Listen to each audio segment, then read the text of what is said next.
ଏହି ମଞ୍ଚରେ ଉପସ୍ଥିତ ସାର୍ ଏବଂ ମ୍ୟାଡ଼ାମମାନେ ଏବଂ ଏଠାରେ ଉପସ୍ଥିତ ମୋର ପ୍ରିୟ ଭାଇ ଏବଂ ଭଉଣୀମାନେ, ମୁଁ ସମସ୍ତଙ୍କୁ ୱାର୍ଲଡ ୟୁଥ୍ ସ୍କିଲ୍ ଡେ ପାଇଁ ସମସ୍ତଙ୍କୁ ଅଭିନନ୍ଦନ ଜଣାଉଛି।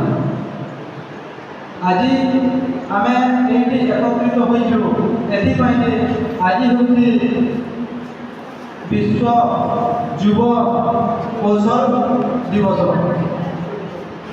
ଯଦି କୌଣସି ଦେଶକୁ ଆଉ ଗୋଟିଏ ଦେଶ ସହିତ ତୁଳନା କରିବାକୁ ଗଲେ ତାର ପ୍ରଗତିର ଯଦି ତୁଳନା କରିବା ତାହେଲେ ସେଠି ଗୋଟିଏ ଜିନିଷ ପ୍ରଥମେ ତୁଳନା ହୁଏ ଯେ କେଉଁ ଦେଶରେ କେତେ ଯୁବକ ବେକାରୀ ଅଛନ୍ତି ଆଉ କେଉଁ ଦେଶର ଯୁବକ କେତେ ରୋଜଗାର କରୁଛନ୍ତି ବା କେଉଁ ଦେଶର କେତେ ଲୋକ ରୋଜଗାର କରୁଛନ୍ତି।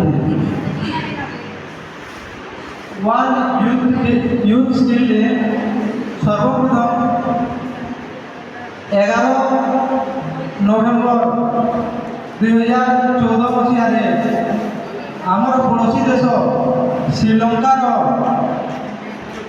ରିକ୍ୱେଷ୍ଟରେ ଆମ ସଂଯୁକ୍ତ ରାଷ୍ଟ୍ର ମହାସଭା ଦ୍ୱାରା ଏହାକୁ ପାଳିତ କରାଯାଇଥିଲା ଏବଂ ସଂଯୁକ୍ତ ରାଷ୍ଟ୍ର ମହାସଭା ଏହାକୁ 18 ଡିସେମ୍ବର 2014ରେ ଲାଗୁ କରିଥିଲେ ଏବଂ ପ୍ରଥମ ଥର ପାଇଁ 15 ଜୁଲାଇ 2015ରେ ଏହି ଦିବସକୁ ପାଳନ କରାଯାଇଥିଲା। ଏହି ଦିବସ